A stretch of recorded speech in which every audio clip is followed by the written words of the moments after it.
এরকম স্বভাবের লোক আমাদের সমাজে আছে। অনেকে টাকা মেরে দেয়, মৃত্যুবরণ করলে লোকটা আমানতের টাকা সে মেরে দেয় আত্মসাৎ করে,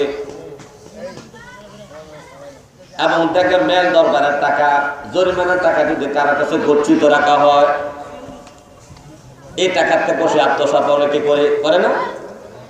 তো নবী যে বলছেন আত্মসাৎকারী ব্যক্তি জান্নাতে যাবে না, লা ইয়াদখুলুল জান্নাতা, জান্নাতে যাবে না, তাকে প্রথমে জাহান্নামে ঢুকতে হবে।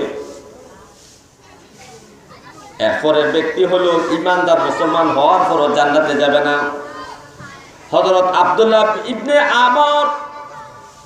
আব্দুল্লাহ বিন আমর রাদিয়াল্লাহু তাআলা আনহু বর্ণনা করতেছেন, হে দুনিয়ার মানুষ শোনো, লা ইয়াদখুলুল জান্নাতা মান্নানুন। নবী বলছেন খোটা দানকারী ব্যক্তি জান্নাতে যাবে না। খোটা দানকারী ব্যক্তি জান্নাতে যাবে না।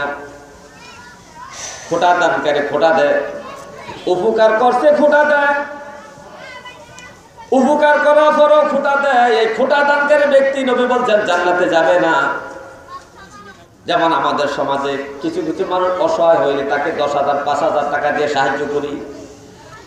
সাহায্য করার পরে সে যখন স্বাবলম্বী হয়ে যায়, তখন যে ব্যক্তি তাকে সাহায্য করছে, দান করছে, ওই ব্যক্তির সামনে যখন যায়, হয়তো তার কোনো একটা আচরণে খারাপ লাগে, খারাপ লাগার কারণে সাথে সাথে বলে বেড়ায়, এবারে আজকে বড় হয়ে গেছ, ওই দিনে তুই আমার কাছ থেকে 50,000 টাকা ধার নিছ,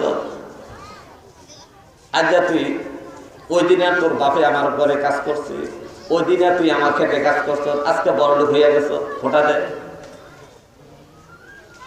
এই খোটা দেওয়া মুসলমানের কাজ নয়,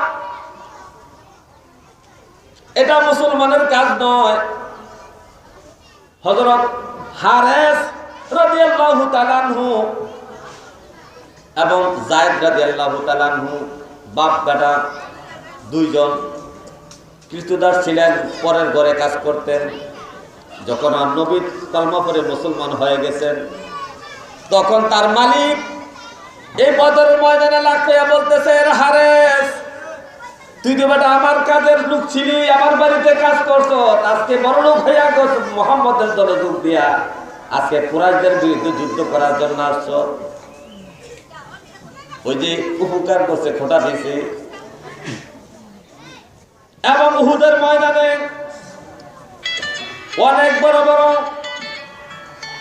কাফেররা, অনেক বড় বড় কাফেররা তাদের কৃতদাসরা মুসলমান হইয়া যখন মদিনায় হিজরত করে চলে আসছে, উহুদের ময়দানে যখন মুখোমুখি হয়েছে, তখন তারা খোটা দিত।